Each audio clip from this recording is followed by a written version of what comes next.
everyone, and welcome to our video of the week. Today, we're very fortunate to have with us Mrs. Rhauni Gregory, who is a teacher of Black literature at the campus. So welcome, Mrs. Gregory. Happy to have you. Thank you for having me. So the first question is this. Tell us how this course came about and how you and others decided on the content of the course.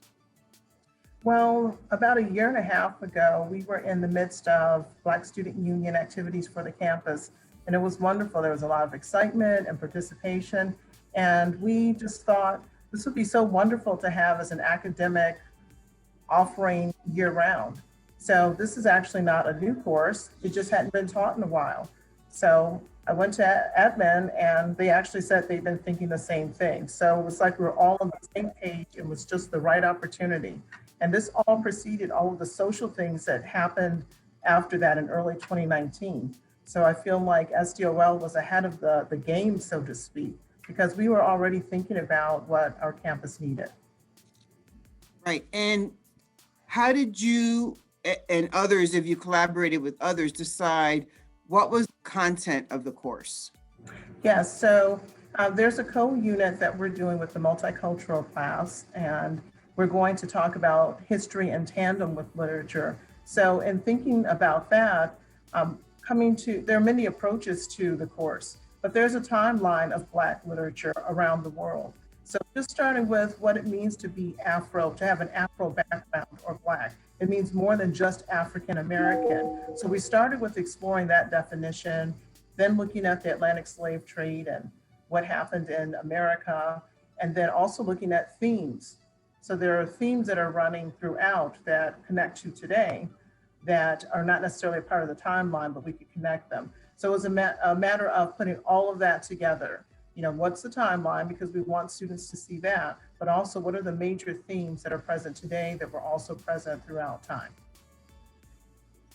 And this is, of course, Black History Month. Have you done something different or special in the Black literature course around Black History Month? So with so many restrictions, we are doing a virtual. We've collaborated with WMCC to do morning announcements that feature some of the topics that we're covering in our Black history, Black literature course. So Black figures in history, such as Arthur Ashe and Wilma Rudolph, and many, many others. So focusing on that brings attention to the whole campus. And why do you think it's important that all students have an opportunity to study Black literature? Yeah, so Black history, Black literature, if I'd start with Black literature, I'd say that it's just like if you were taking a music class and you wanted to focus on guitar instead of piano. You're focusing by having that be your central piece of information, have that being the central idea.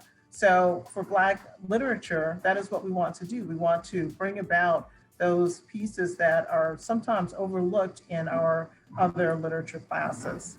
And for Black History Month, we're really doing a lot of unteaching and reteaching simultaneously, because what has happened is we have, as James Baldwin said, everything present is literally something that started historically.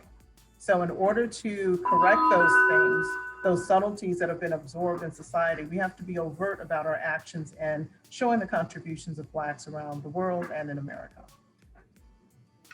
And have you had positive reaction to the course?